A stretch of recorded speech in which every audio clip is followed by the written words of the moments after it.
We are finishing. Woo! Hi, Alice. We saw you coming, so we gave a woo. Yeah,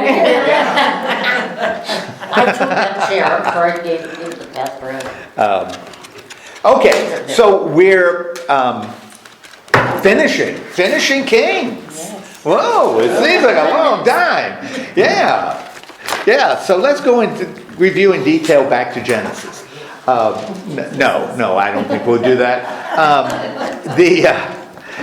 But we have run across a lot of things in the books of the Kings.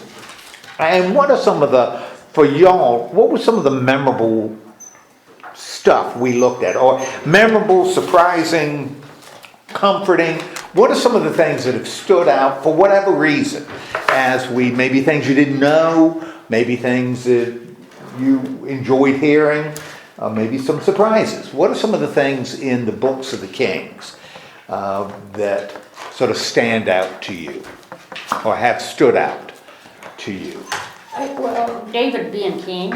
Okay. He was, I never associated him with being bad. Okay. You know what I mean? Until we were really getting into everything. Right. And then messing around with Jezebel, You kind of know that in the back of your head, but you don't think about it. Yeah, and I never thought about how far downhill we went, so that was interesting and surprising for me. Right, and that becomes kind of a lesson, and I think that's what the writer intended, that behavior has consequences. Mm-hmm. It just does. And even at good people, it has consequences. You don't, if you do certain things, you don't escape. You don't mock God. Yeah. You don't mock God. Doesn't matter who you are. Doesn't matter who you are, what you've had, or and it doesn't. I think for David, because he will continue to be used as an example. Well, even in books of the Kings, he was after the example of David. So he's always going to be this positive example. And so he's not like, oh, David's a horrible person. He is, but he still paid consequences for his action. Yes. So God doesn't pass out, get out of jail free cards. We pay the consequences of our actions, and if we make mistakes, we make mistakes. Mm-hmm. And that's just the way it is. We know that there's a God that's greater than those mistakes, but it doesn't mean that somehow God's going to cause the IRS not to pay attention to my last income tax return. Well, sometimes I think when we do bad or mess up, it just sort of sometimes it just comes on.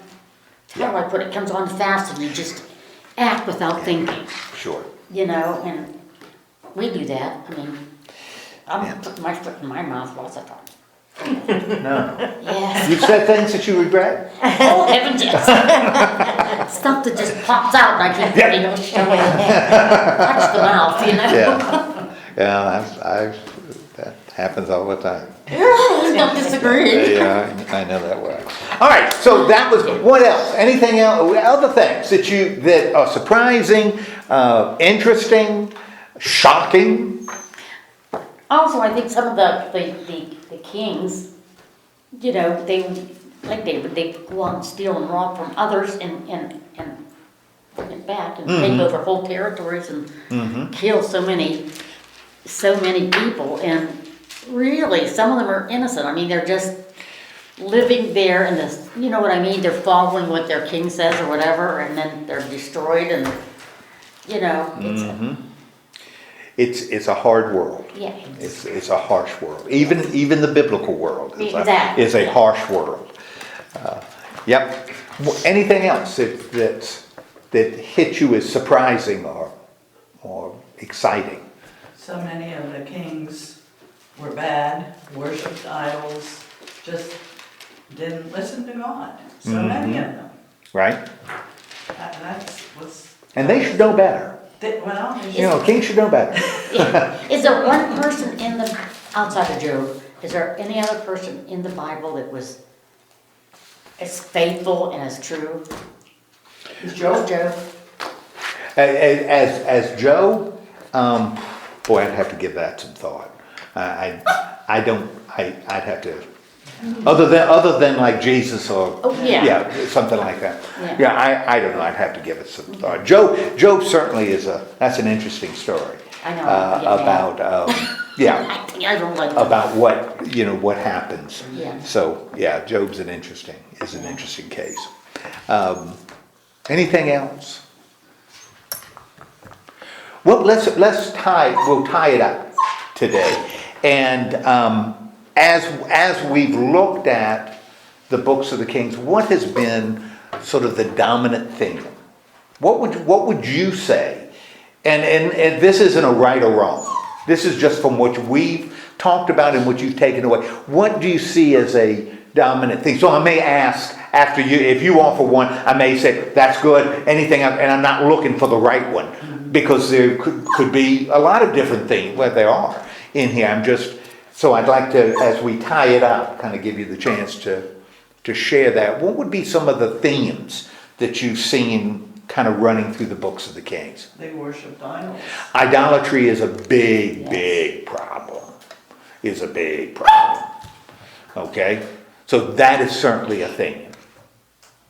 And by the way, what is an idol? Because that becomes a really interesting question. What is an idol? Anything other than God. Okay, that's really good. That's a good definition. What the Apostle Paul will talk about, idolatry is worshiping the creature rather than the creator. That's idolatry. So it's not worshiping bushes and sticks. And Paul, if you look at the 2nd chapter of Romans, will even turn to Christians and say, before you judge those pagans who are worshiping bushes and sticks and trees and stuff, understand when you judge them, you're practicing idolatry too. You gotta take the beam out of your own eye. Well, because you're worshiping the creature rather than the creator. Who are you worshiping when you go and judge them? Who are you worshiping? Yourself. You're worshiping yourself. You're putting yourself in the position of God. And Yeah. that is just as much idolatry as if you kneel to a statue. Therefore, that's what Paul says, we all are idol worshipers. Because we all tend to drift towards worshiping ourselves. God thinks like us, wants what we want, blesses us in the way we want to be blessed. God never blesses us with things we don't want. Things we don't want, we don't call blessings. We call them curses or punishments. But why? Because we don't want it. Yeah. We're putting ourselves in the mind of God. We're assuming God's position. And that's idolatry. That Paul says that's idolatry. Therefore we all need Jesus Christ. None of us escape that. That's just what we are. Okay, what else? Any other things? So idolatry is a theme that runs through Kings. What else? I mean, did anybody else see a theme that's running through these books? God is in control. Okay, we got God. It's hard to escape that, right? Because even when... Now, what are some of the signs that you've seen God being in control? What would be some instances or examples? When he sends some of the kings like David or whatever, he makes sure that David is going to win. Okay, that even when they go into it, we Yes. know David's going to win. Yes. Okay. So that would be an example. God. God being in control.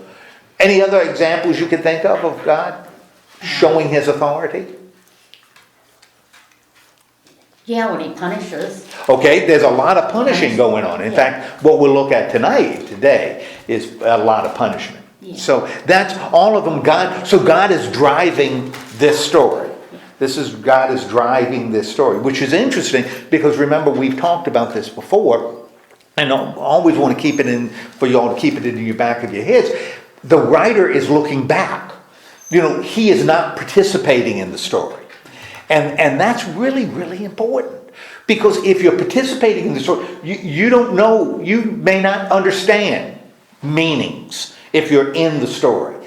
You have to be away from it, looking back at it, and now you can see patterns, and now you can see lessons, and now you can derive meaning. But that comes from perspective. And that's really what we're looking at with the books of the Kings. The writer here is putting history into a theological context. He's using his understanding of God to interpret history. And that makes it kind of interesting. That's why he can build these stories around these kings and what happens, because he's looking back, projecting back. Okay, so that's good. We are coming in for a landing. Who was the king that we talked about most recently?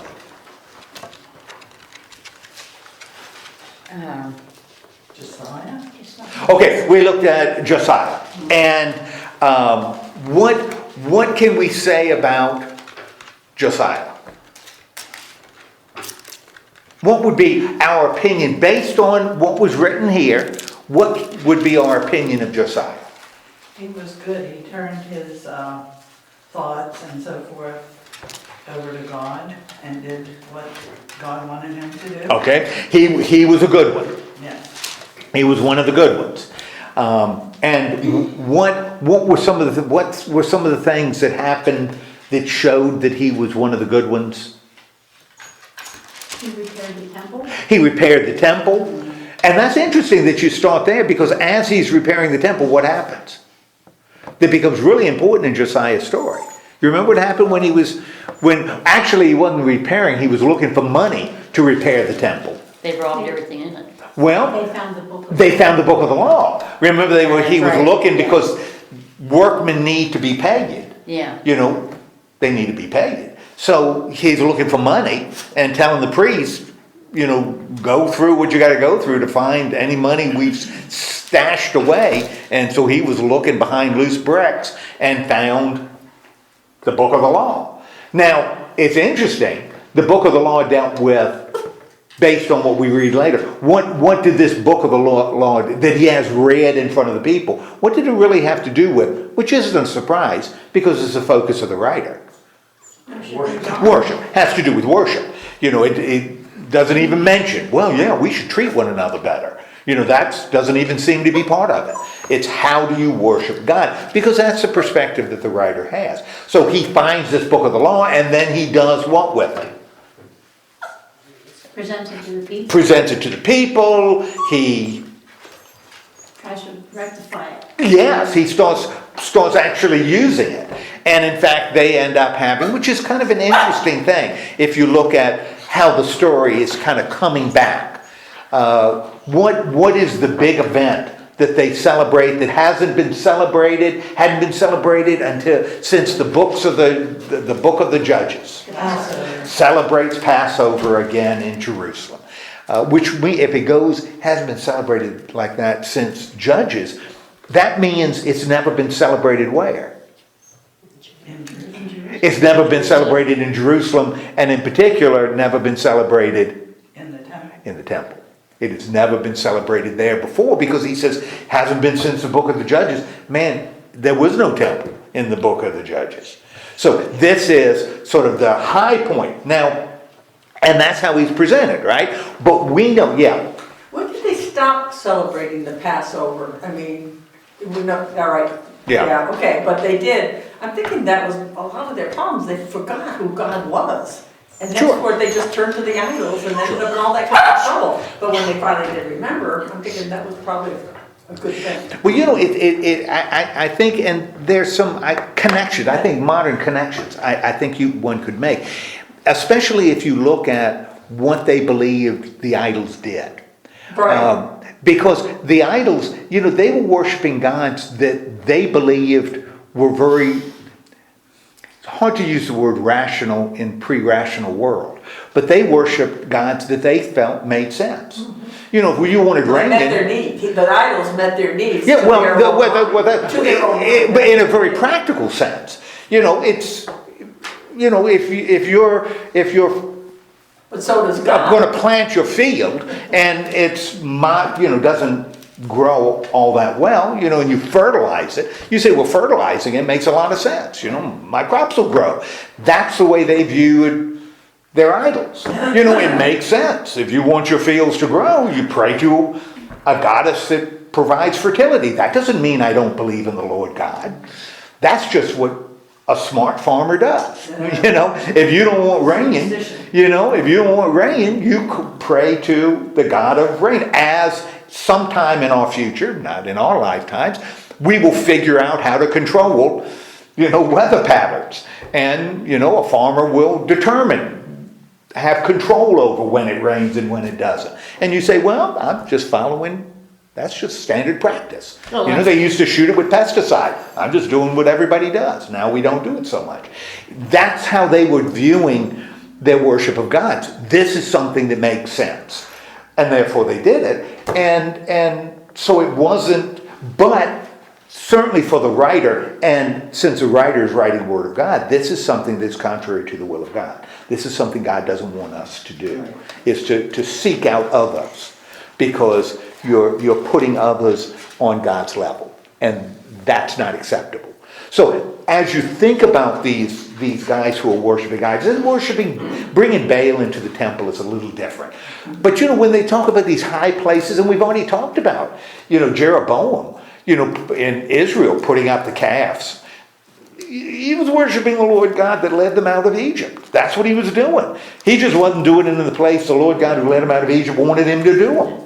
He wanted the people to worship him in the temple. And Jeroboam wasn't doing that. And that makes it false worship. That makes it false worship. Well, I have to tell you, I was praying, we were so dry, I kept asking God to make it rain. He made it rain. Really rain. Well, Shelley, I'm so glad you shared that, because when it snows all winter, We're gonna look at you. I don't pray for snow. yeah, but it's too late. This prayer, God's saying, okay, she wants moisture. I'm going to give her moisture. Yeah. And we'll, All right. So anyway, we've got Josiah, and at the end of what we looked at last week, Josiah is this great example of king. Never been a king like Josiah in terms of his faithfulness. But he doesn't end well. His story doesn't end. We wouldn't look at his story and say, oh, that ends well. If it ended well, how would Josiah pass? Peacefully and in death. Yes, he would go peacefully. He would join his ancestors, and the rest of his deeds would be found in the books of the kings of Judah. But that's not the way Josiah dies, is it? How does Josiah die? He was killed by the king of Egypt. Yeah, he was killed by the king of Egypt, and that's really interesting, because again, the writer is viewing it through his perspective. Somebody else would say, Josiah it's really interesting. He was killed by the king of Egypt in battle.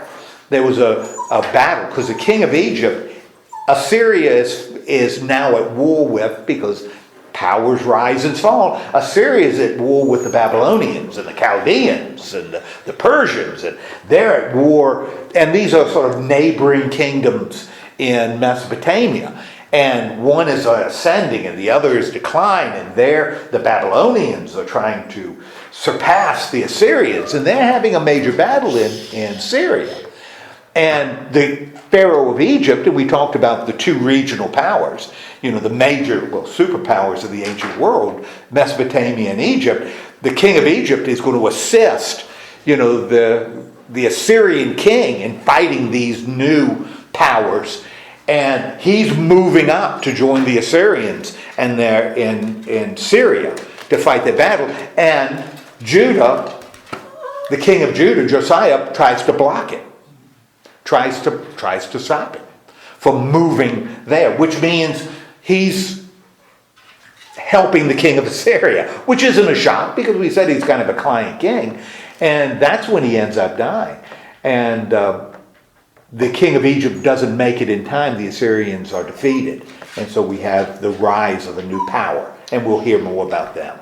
But so he made a military mistake in trying to fight the Egyptians, because the Egyptians cleaned their clock and ended up killing him.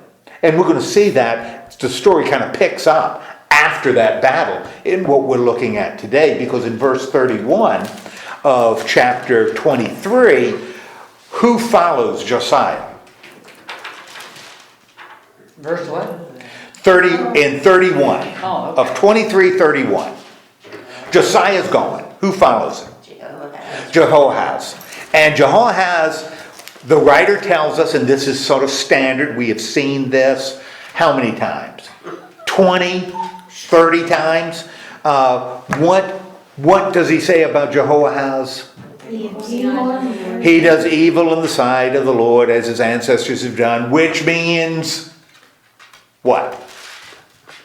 Idolatry. Idolatry, worshiping false gods. Doesn't go into elaboration, which he did with others, Manasseh, but Manasseh was a mess. But worshiping whatever it is, he's worshiping false god. He does evil in the sight of the Lord. And as a result of that, what happens? So what happens to him? He's put in prison by Pharaoh Necho. Ends up putting him in prison, which tells us what? If the Pharaoh puts him in prison, so he can't reign, what else does the Pharaoh do? Appoints another king. Well, he appoints another king and he demands money. He demands money, which means that Judah is what? Politically. What is Judah politically? If the Pharaoh can take the sitting king, haul him off to jail, demand payment, which they pay, and appoint another king, what does it show about Judah? Then where's control? They've lost control. They're a client. They're a client kingdom. Now, just to file away in sort of in the back of your mind, what might be an advantage to a superpower like Egypt? And Egypt is a superpower in the ancient world. What would be the advantage of having Judah as a client king, a kingdom, rather than a province? What would be the advantage of Judah allowing Judah to have a king, their own country, but a client country? What might be the advantage? In other words, why didn't he just make him a province? He's got the king, he's got the money, he controls. Make him a province. What would be the advantage of keeping him a kingdom? Not having him turn against them. Okay, that's one. If you're giving and letting him continue to be a king, then it's not like you're enslaving us. Yeah. Because you still have your own king and your own tradition and your own worship. So that's a good advantage. What else? Because this is something the Romans did all the time. One, you're going to get your tax money.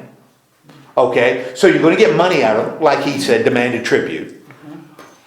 So you're getting money out without having to put a lot of money in. Because you ain't the one collecting the garbage, or policing the streets. You don't have to pay for that. Who pays for it? Your client king pays for it. They take care of that business. All you get out of it is tax money. You just get tax money. And you don't have to worry about revolutions and rebellions. And that's why they did it. The Romans did it all the time. Way more expensive to have a province than it is a client king. Although on the other hand, you do have rebellions that's harder to put down when it's another. Well, it's amazing since almost, not quite at the very beginning, but how we've had war through everything, and it still goes on today. Oh, yeah. You know what I mean? There's no long peace terms between everybody. Well, people, it's the same thing. They want the same thing. Power and money. Power and money. That drives history. So anyway, we got the Pharaoh of Egypt. Necho really controls Judah, but Judah's got its own king. He appoints a king, and the king that he appoints is For where? Jehoiakim. Oh. So Jehoahaz Yeah. is back in Egypt. Jehoiakim is now king, and he's reigning in Jerusalem, and he reigns for a while, right? Mm-hmm. Okay. And he's there because the Pharaoh of Egypt has put him there. Now, at the beginning of 24, we got a name we hadn't heard before. Nebuchadnezzar, Okay, we got Nebuchadnezzar mentioned. And Nebuchadnezzar is king of Babylon. king of Babylon. So now we've got the king of Babylon mentioned. We saw Assyria, now we've got Babylon coming from about the same area. Syria's a little north of Babylon, but same area. And what did Jehoiakim do?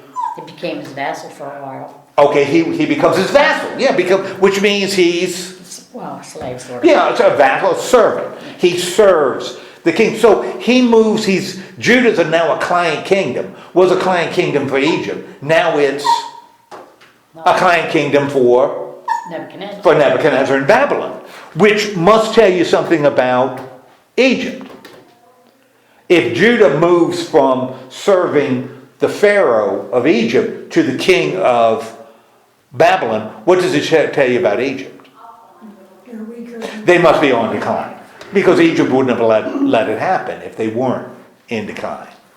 So he ends up switching to, he's the servant of the Chaldeans, the Babylonians, but he does what? Rebels. He rebels against them, right?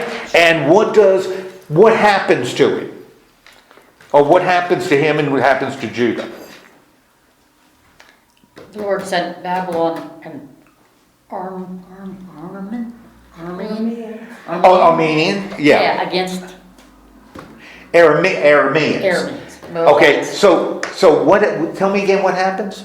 He sends them raiders against Who sends? the Lord. The Lord. So the Lord is in control of this. So he rebels against the king of Babylon, and the Lord sends. Now again, this is the guy interpreting history, looking back. You know, if you take the name the Lord out, you still have a historical narrative, but the writer is attributing, because God is in control, this is God's action. Even though none of the people the Lord is sending worship the Lord. None of them do. Because who are the people? And we've seen the names before. Who are the people that are raiding Judah? Yeah, Ammonites and Moabites and Arameans, and they're attacking now Judah, which tells us that Judah is In danger. is weak and very vulnerable. Yes. But the writer tells us we should not read this as just kind of a military political thing. How should we be reading what's happening to Judah? God is God, and what is the reason for this happening now? And the Lord wasn't willing to forgive Wasn't willing to forgive what? their, Whose? Manasseh.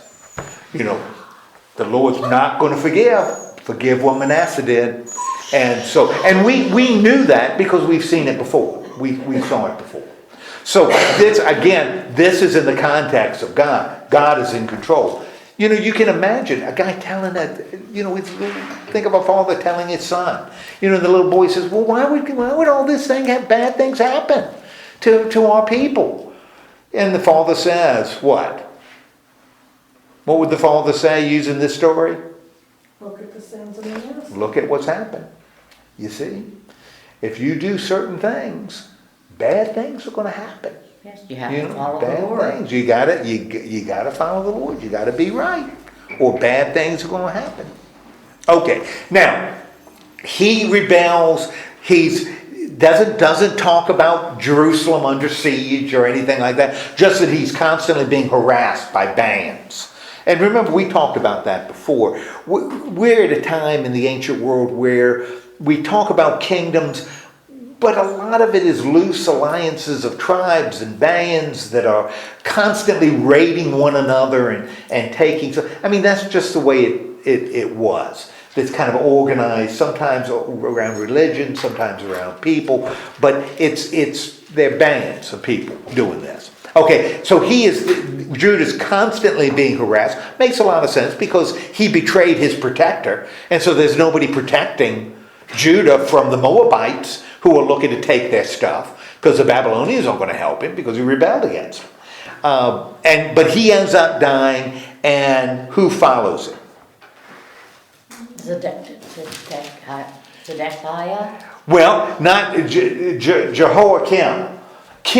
Jehoiakim. ends up following him as king. Okay, because he sleeps with his ancestors and his son follows him as king. And then the writer tells us something about something else that's going on. It's just dropped into the story. But it's really interesting that he drops it in the His story. mother's. In verse 7, what does he tell us in verse 7? Egypt doesn't show up anymore. Egypt doesn't show up anymore. And why doesn't Egypt show up anymore? Because the king of Babylon had taken over. What's that? Babylon took them out. Yeah. Babylon took over. Took over. And when it talks about to the wadis of Egypt, we're talking about wadi is like an oasis. And it's around, the wadis of Egypt are around the Nile. So it means that Babylon has expanded into the Nile Valley, which means Egypt is now a client kingdom of Babylon. Now, why does that become really important for Judah if Egypt is now a client kingdom? If Judah's under control of the Babylonians, why does that become important to Judah? If Egypt is no longer what it was, why is that important? Who's going to help Judah? Nobody. Judah's on its own. Politically, militarily, it's on its own. Because there's nobody else there except Babylon. That's it. So Judah can't look to the Egyptians for help anymore. That bus is passed. So Jehoiakim he begins to reign in Jerusalem. What happens? Of course, he does what? Evil. He does evil in the sight of the Lord, which means he is not worshiping the way he's supposed to. And then what happens? He goes out to the king of Babylon. Okay, what happens with the king of Babylon? They siege Jerusalem. Okay, king of Babylon comes. Now, he's 18, 3 months. He's going to reign 3 months. King of Babylon comes to Jerusalem, right? And is going to besiege. Okay? And what does the king, Jehoiakim, do? Surrenders. He surrenders himself and his family. Now, why would he do that? Why would the king, when the army of Nebuchadnezzar and the Babylonians are besieging the city, why would he surrender himself and his family? So he won't be killed if he got Yeah. That he doesn't want to be killed. Actually, it becomes really a compassionate act too. Because it says he only reigned for 3 months. So it couldn't have been a siege more than 3 months. Because that's when he became king. Cities, we're going to see later, cities suffer under siege. That's really bad. We saw it, before when the Assyrians were besieging and Hezekiah was king and Assyria was besieging Jerusalem. It's bad on the people. So if a king really cares about his people, He can do what's best. yeah, he'll do what's best. And so he surrenders himself and his family, and the king the king of Babylon does what? Takes him prisoner, takes him back to Babylon. Now Babylon is a city. Chaldean, that's a people. That's sort of an ethnic group. So it kind of goes back and forth. When you see Chaldean, they're talking about Babylon. When they say Babylon, they're talking about the Chaldeans. It goes back and forth. Okay, now what does Nebuchadnezzar then do? So the king is gone. He's taken the king away. What does he do? Of course. What's the first thing he's going to do? Yeah, he's going to steal anything that's not tied down. Because that's what you do. Often that's how you paid your soldiers. Is you let them take away anything they could find. And even the pillars they took. Okay, now With the, they take the the parts off of I don't know if they took the whole thing, but they took the gold and bronze off of the pillars. we're going to get there, in a bit. We're not there yet, but we're getting close. But they take anything of value, and what would be value? what would that? Not only Anything the richest, gold. but Yeah, well, gold and silver and that stuff. First, they're going to take that, and then they're going to carry away. the best people. They're going to carry away the best people. The Now, valor, the warriors. how that, which has value, it also, again, we talked about it before. It kind of makes sense. How does it make sense for the Babylonians to take away the officials and the warriors and the best and the brightest, those who are most? So they could help them and they wouldn't be left behind to start all over. Yeah, you take away the people that can cause trouble. Smart people can cause trouble. If I'm conquering, people who are really poor, really poor people are looking to do what? Survive. They don't have time to start a rebellion. They don't care. They just want to survive. Yeah. It doesn't matter if a Jewish king or a Babylonian king, I just need to survive. So I'm not going to fight. You only have to have a full stomach to be a rebel. Rebels need to be well fed because you've got time and the ability not to be raising crops to feed your On family. top of that, it increases their own value to have all this knowledge. and- Oh, sure. So it enhances them on a lot of levels. And the king and his family, what happens to them? Killed. Because he goes and Nebuchadnezzar takes the stuff out of the temple, he takes the best and the brightest, ships them off, and the king and his family, boom, goes to Babylon, and again, because the king of Babylon isn't an idiot, and is thinking, I don't want to have to send police to police these poor people, I'm not going to get much else out of them. So let them be a kingdom as long as they pay the taxes I expect them to pay or whatever I want them to pay. So I'm let them pretend like they're a little kingdom, feel good about it. And what does he do? He appoints a new king, right? And the new king is Zedekiah. Okay, so Zedekiah is now king. What is the situation in Judah when Zedekiah becomes king? Beautiful.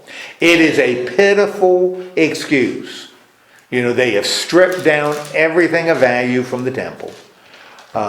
They are letting him be king. Zedekiah is dependent on who?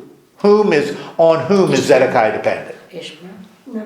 Nebuchadnezzar. Nebuchadnezzar made him king. He's dependent on Nebuchadnezzar. Okay, but he is now king. Now he's going to reign for a while, right? Because he's going to reign for 11 years. But of course, Zedekiah does evil in the sight of the Lord. Okay, but this time again, the writer tells us a result that's really going to be pertinent given what's about to happen.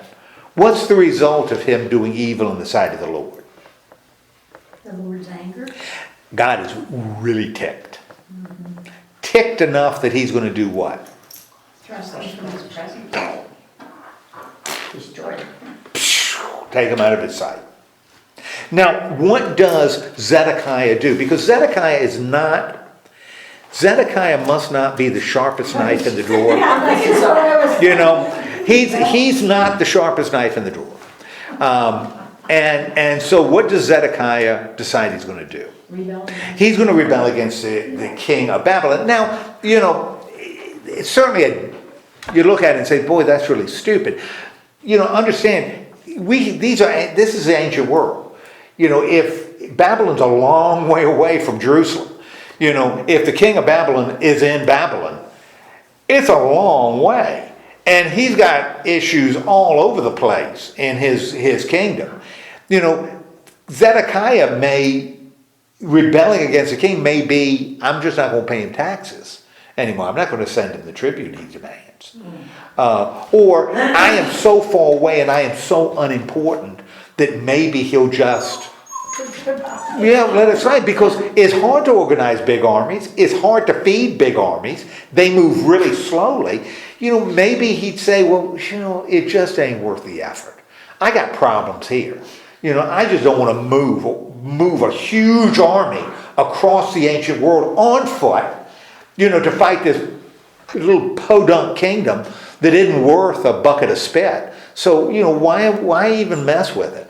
And so even though you think, well, that's a pretty stupid thing to do, I'm sure he could justify it. Even if he won, I mean, what do you get? I don't know what you get, because the good people are gone. They've been shipped out. Okay, so Zedekiah, though, decides he is going to rebel against the king of Babylon. Now, that doesn't tick off the Lord as what he's been doing before. And what happens? And it says he reigned for 11 years, right? Mm-hmm. What happens? Nebuchadnezzar brought his army to Jerusalem. Brings his army to Jerusalem. Now, it really kind of gives you a glimpse about ancient sieges here. Because Zedekiah reigns for 11 years, right? Nebuchadnezzar shows up at Jerusalem, lays siege to the city in year 9, 10 months of the reign. So the siege is going to last over a year. So the sieges in the ancient world were not like weeks or days. That's what you see in movies. Sieges in the ancient world would last months, sometimes years. Sometimes years. And a lot of times it was who would give up first, the people in the city or the people besieging the city. Because like we saw before with Hezekiah, the Assyrian army was besieging Jerusalem and it was bad in Jerusalem, but all of a sudden, now the writer says an angel of the Lord went through and killed, and certainly that's how we interpret it, and so that's what we'd say. On the ground, what instrument might that angel of the Lord have used?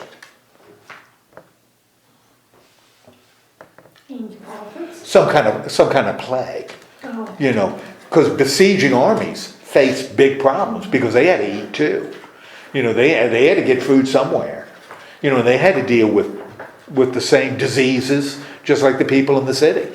So it wasn't a picnic for the people outside besieging, but it certainly was much worse, tended to be worse inside because they didn't have access. So anyway, they're laying siege. So this is going to be a long, long siege.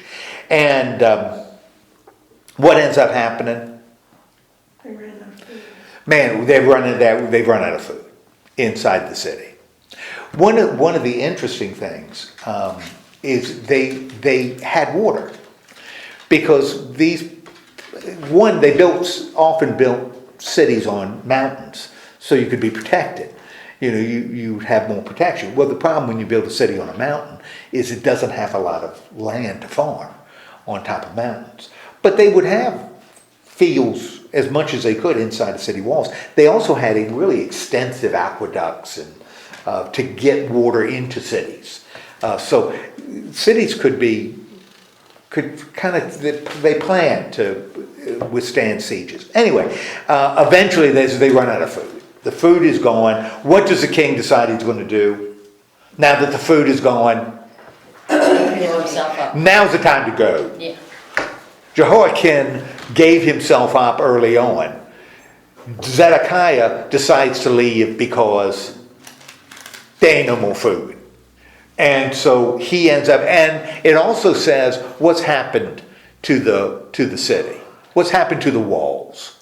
Falling down. Would seem to be a breach. Yeah. And if people are working on the walls for a year, after a year, they won't be able to get through little breaches in the wall, no matter how strong the walls are. And so there are now breaches in the wall, which means we're coming to the conclusion. That we're coming to the end. So Zedekiah and his army, what's left of it, they do the noble thing and Give themselves up. run away. No, they're not giving. They run away. Yeah, they run away and leave the people to their own devices. Yeah, fend But themselves. they're on the lam. They're trying to get away. What ends up happening? Do they get away? No. And understand, this is what Nebuchadnezzar wants. This is exactly what he wants. He wants the army to leave the city. Once the army leaves the city, what can he do? Yeah, now he can use his army. You know, now he can fight a battle on a plain, hit mano, what is it, mano a mano? Yes. He can fight this army in the field and he can win. He can use his strength. He doesn't have to besiege the city anymore. And Zedekiah does it. What does Nebuchadnezzar do? Captures. Crushes his little army, captures Zedekiah, and because Zedekiah, you gotta teach kings lessons. If you rebel, you gotta learn. This is a deterrent. What does Nebuchadnezzar do to Zedekiah? Killed his 2 sons in front of him. Kills his sons in front of him and then puts out his eyes. So the last thing Zedekiah sees is His son's death. his son's death. Okay? That may deter other kings from rebelling. So Zedekiah is now, and they do what with it? Take him back to Babylon. Take him back to Babylon. They don't kill him here, right? Why wouldn't they kill him right there? Use him as an example. What's that? To use him as an example. Parade him through the city. What a great example. You know, so he be as a captive king. And big display shows who has power, right? Okay, now Zedekiah, no king, Zedekiah is going. Nebuchadnezzar has the city. What does he start? What does he do? Sets fire. Now he burns down. He burns down the temple and he burns down the king's house. Anything. Which is kind of interesting because we ran into that right at the beginning of 1 Kings when Solomon was building it. Now Nebuchadnezzar is doing what? Destroying it. Is destroying it. If they're good, why would they necessarily like his home destroy it if it's a good place?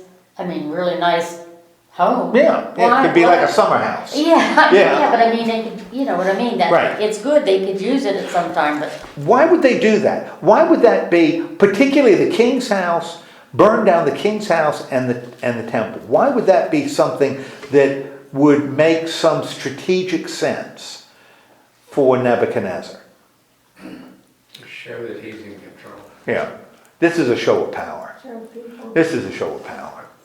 And you know, it must have been important because when you look at the book of Ezekiel, and Ezekiel's an interesting. Ezekiel and Jeremiah are prophets at the same time, but in very different places. Because Jeremiah is in the land when this is happening. And Ezekiel has been taken into captivity, so he's somewhere else. But he has visions. Ezekiel has visions of what's occurring. And one of his visions is about the fall of Jerusalem. And what Ezekiel, because if the conquering king destroys the temple, your temple, not only is he saying he has power, but what else is he suggesting? If the king of Babylon destroys the king's house, I'm showing I have power over the king, political power. If I destroy the temple, what am I showing? And they all do. They all seem to destroy the temple. of Right, God. why? Why would that be something they would want to do? because Destroy your God. What's that? The Lord's above them. Yes. My God is above yours. Correct. Because if your God was all that powerful, he'd have what? He'd have stopped me. And he couldn't stop me. That means the gods of Babylon are more powerful than your God. And the fact that your temple is now burning shows that. And it's very interesting because when Ezekiel has his vision of the fall, one of the things he sees in his vision, and this is really important, is in his vision he sees the kavod. And kavod means glory or cloud in Hebrew. Ezekiel sees the kavod of God doing what? Guess what the kavod of God is doing? The glory of God. That pillar that led the people of Israel through the wilderness. What happens with the glory of God as the city falls? it left that place. It leaves the temple. Ezekiel sees the glory of God depart from the temple. Which means theologically, the gods of Babylon have not defeated the God of Israel. The God of Israel left. And we've got that even in this story. Because what have we run into just recently in the story? The Lord God decided, boom, I don't even want to see these people anymore. So this isn't the God of Egypt exerting power. This is the God of Israel saying, I'm done. I'm the one that's going to cause this. But that's why in the ancient world, you tear down, you burn kings' houses, you burn temples. It's an assertion of power, of authority. Something else you do is what? What else do you do if you're going to exert power? You sure as heck going to do this. What else? After you burn the temple and after you burn the palace, what do you start working on? People. Even before the people, what do? You send your engineers to start doing what? Rebuilding. There's one more thing they got to destroy.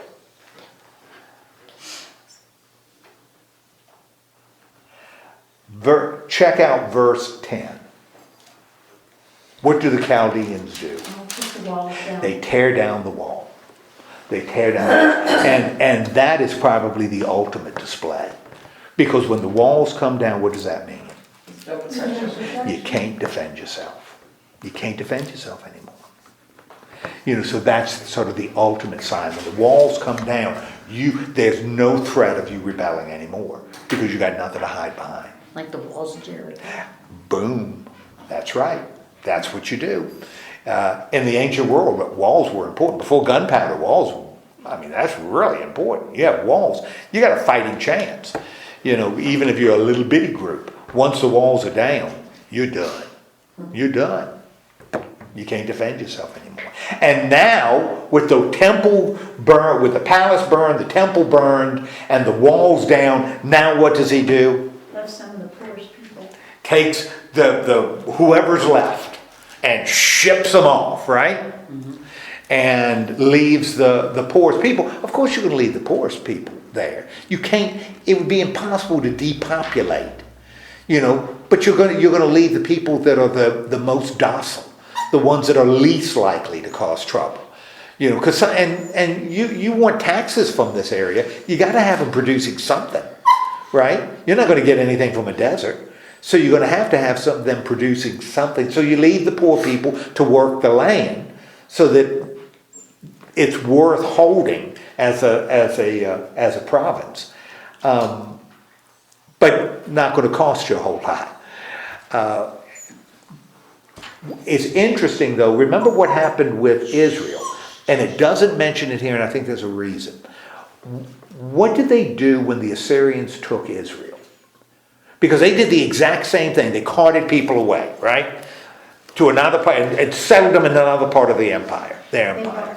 They brought people in. It doesn't mention that they brought people in. And that's going to be really, really important. Because it's going to be this area in Judah. In the New Testament, Judea. That's going to be sort of the heartland of, and we're going to talk about it starting next week, going to be the heartland of a restored sort of Israel. This is where the true Jews, they're not going to be a mixed race like the Samaritans. They're going to be more pure. And that's why it never mentions bringing other people in. Theologically, that would be awkward. Because then you'd end up with a mixed race just like you had in Israel. Historically, would the Babylonians have brought in people? Of course they would have. Of course they would have. Because they're not going to be productive. You take everybody who can do anything, and you leave poor people, then they can't produce anything. So of course they're bringing in people. But this isn't what the Jews are going to see, how the people of Judah are going to see it.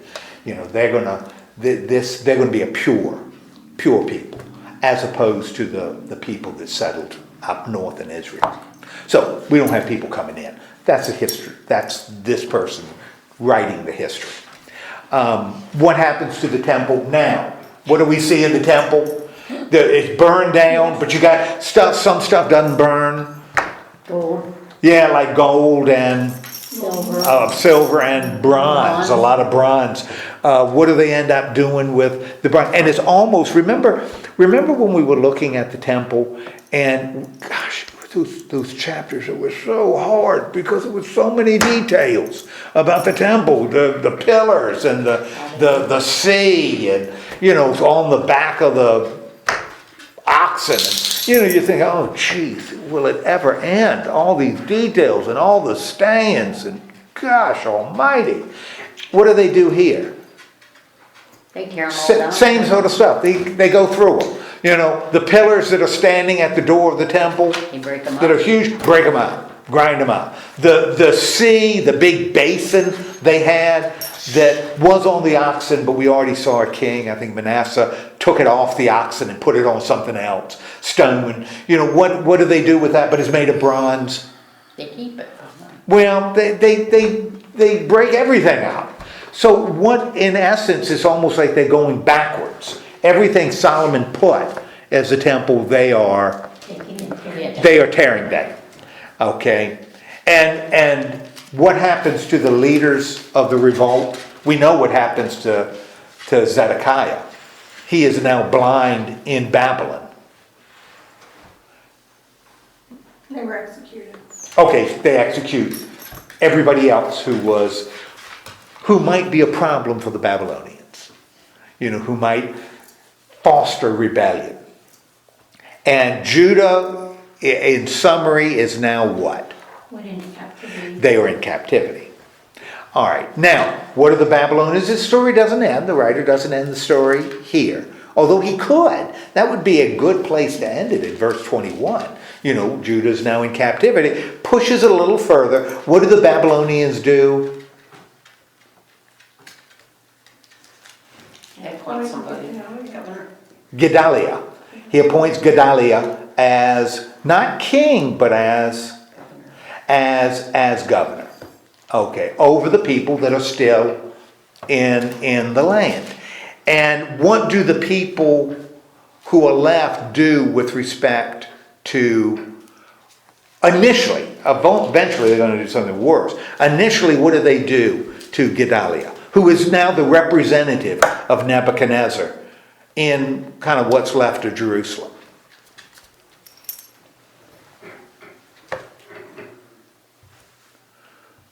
They met with them. Yeah, they went and met them. Yeah, a group of them that are still in the land sends a delegation, which makes sense. Meet with the new governor, the Babylonian governor. What does the governor, what does he say to him? They were afraid of the Babylonians. Yeah, Gedaliah says, don't be afraid of them, just serve the king and It'll go well. you'll be Yeah. fine. Just do what you're told and you'll do fine. Which makes sense because kings want money. They want stuff. It costs money to dump on people, and people you're dumping on don't produce anything. So you want your province to be productive. It costs too much not to. So you treat the king right, the king will treat you right. That's just what I was gonna say. Yep, that's what he says. And of course the guys do what? Assassinate him. They assassinate him, and then they do what? Indeed. They flee. So the last ones left that could cause any difficulty, assassinate the governor and then flee to Egypt. Okay? And as almost like an appendix to this story. Because Jehoiakim, remember, was taken into captivity. When he surrendered himself, when they were about to besiege the city, what is his story? What happens to him? They released him from prison. Yeah, he's in prison for a while because he's, kind of a valuable commodity. But so they release him, but it's not just a release. What else happens to him? Gave him a seat of honor. The king of Babylon gives him a seat of honor. He becomes an exiled king, and he gets. Yeah, higher than the other kings. Yeah, I'm thinking Zedekiah is sitting in jail. But Jehoiakim is now eating at the king's table, and he is respected, and gets A regular a allowance. new phone, and Allowance. gets an allowance, and so he is doing Regularly. just fine. So now, why is that kind of important? Why is that important that the writer feels the need to mention this at the end? 5 minutes? Why would the writer feel that's You got it. enough See you then. to Thank you. mention? Because he didn't need to put this in. Why would he put this in? What is he communicating to the people who are reading this? We're at the end. And I think it's a really subtle way, a little subtle way to do. What is he doing? He's like winning them over sort of and making them want to come with him. They're loyal. Well, you mean the king of Babylon? Yeah, that's true. I'm thinking in terms of the writer, because the writer is including this in the story, which he doesn't have to. Why? We're escaping. I'm sorry, I apologize. Why would he do that? I got the gas guy coming to fix my stove. When we get into Ezra next week, there's going to be a return from captivity. As I was reading. I think this is a little reminder that there are Jews that are still Jews in Babylon. There's a remnant that's still there. And the remnant is being preserved by the Babylonians. They aren't being incorporated into the population. They're being preserved. And I think, like the kings have been examples before, as the king goes, so does the country. I think the same thing's going on here. The king is sort of being protected, kind of makes the reader think, well, maybe the people are too. And if the people are too, and they've been taken away, they can come back. They can always come back. And I think that's what's being suggested. Why this, that has no other reason to be here other than to suggest that God is still looking after his people, even though they've suffered heavy consequences for their actions. Okay, any questions about the books of the Kings? Ultimately, what brought on the destruction of Judah? Not obeying God. Okay, disobedience. What ultimately brought about the destruction of Judah and Israel? Worshipping idols. What ultimately brought about the destruction of Israel and Judah? Breaking the covenant. What ultimately brought about the destruction of Israel Somebody and shake Judah? him, he's stopped. God. Let's have a word of prayer. I have a question. Ooh. I have a stupid question. Oh, yeah. Does anybody in the Old Testament ever make it to heaven? I mean, Well, you know, Alice, that's a really good question. No with an asterisk beside it. No with an asterisk. What they believe, and what you see alluded to, certainly even stronger in the New Testament. And this is what the Jews believed. It makes sense in light of the New Testament. The Jews believed, and I think I've mentioned it before, that people had bodies and souls, but they couldn't be separated and have either one have an independent existence. In other words, you couldn't have bodies that were animated without souls. You couldn't have souls animated without bodies. You had to have the two. They were different, but they both had to be there. Therefore, to have life after death, it wasn't a soul life. It was a resurrected life. And what the Jews believed, and they still believe, is that the time will come when body and soul are raised. That's why the illusion for, or a metaphor for death is, or a symbol for death is sleep, because that's how the Jews describe death. It's like you're asleep until what? God wakes you up. God wakes you up. And God wakes you up at the time when you're raised, and then you're judged and so. So, do Jews make it to heaven? Any Jews in this sort? No, but they would look at it, and I think the writer would say they aren't in heaven, but they're looking forward to the resurrection. And at the day of the resurrection, God judges, though based on deeds. It's not based on faith, it's based on deeds. We don't have this idea of grace that you see in the New Testament. And so Josiah would be fine. You know, he would, and Manasseh would not be. So no with an asterisk. You know, they're looking forward to this resurrection of the dead. And in fact, that's why the resurrection of Jesus is so crucially important, because the people that saw the resurrection of Jesus believed that. And the resurrection of Jesus reflected the coming of something brand new. Christians, Gentile Christians, who believed that souls and bodies could be separated, the resurrection is odd.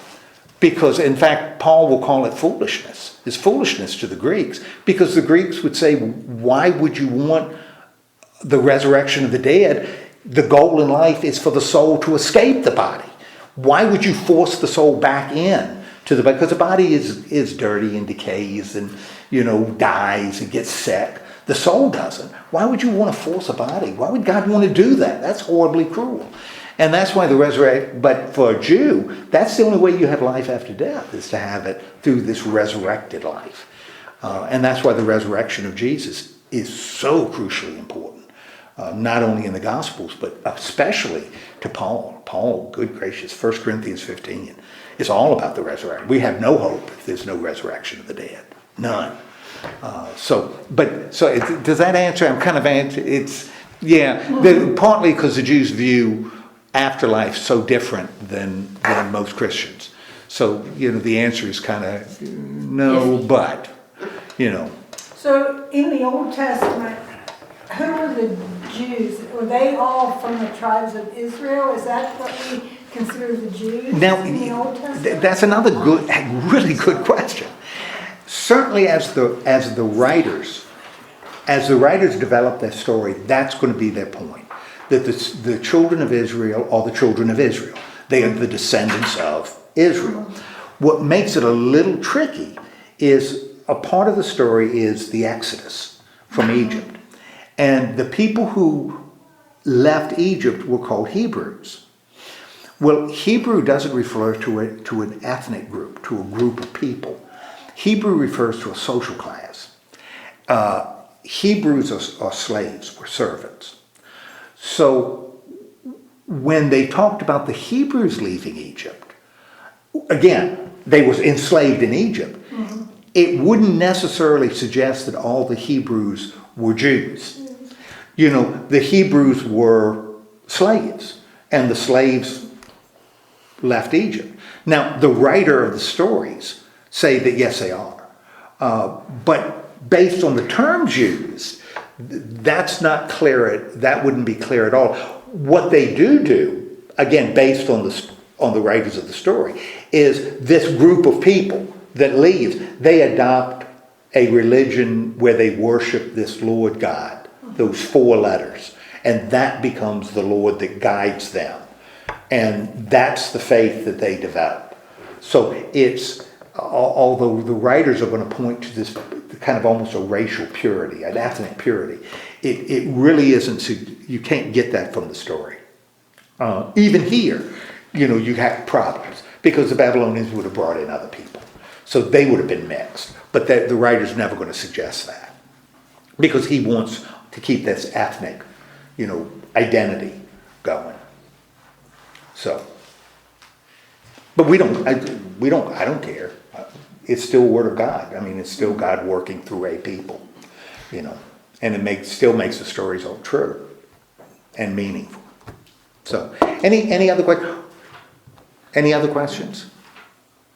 Well, next week we're going to look at. I thought we'd look at Ezra and Nehemiah because the people left, right? There's nobody else in the land. They're gone, right? But they're not going to stay gone. They're going to come back. So it doesn't seem right to end the story with them going when we know they're going to come back. And when you look at Ezra and Nehemiah, they're really dealing with slightly different times. And so we're going to look at Ezra, the books of Ezra and Nehemiah, starting with Ezra. And next week we'll look at chapter 1, verse 1 through chapter 3, verse 13. And like I said, we're looking at, the people have left. Now we're going to be looking at them coming back. We're going to look at them coming back. Okay? Okay. Okay. Oh, one other thing just to file away too. It's at this time, and the writer, of course, is looking back, which means he lived after this occurred.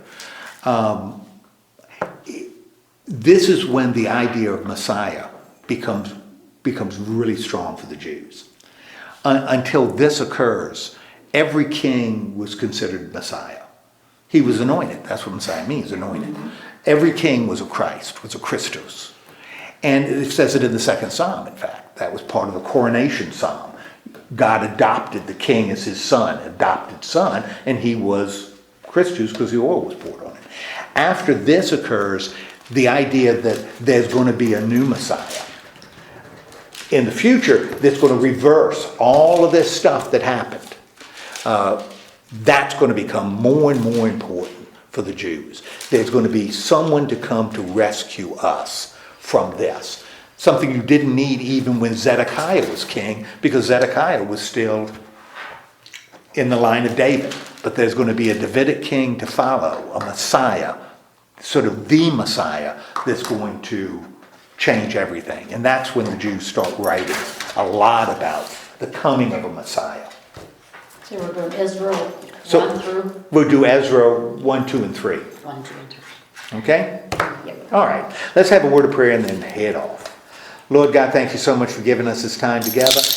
Remind us that behavior has consequences, and therefore we need to be aware of your will and be willing to sort of conform ourselves to your will. But also remind us that you are still our God. And although we certainly pay consequences for our actions, that's just the way it is. You are still our God. And our ultimate futures, just like the ultimate future of Judah and Israel, our ultimate future is in your hands. And so in the midst of us paying the consequences of our actions, remind us that our destiny is secure. In the name of Christ we pray. Amen. So, thank you.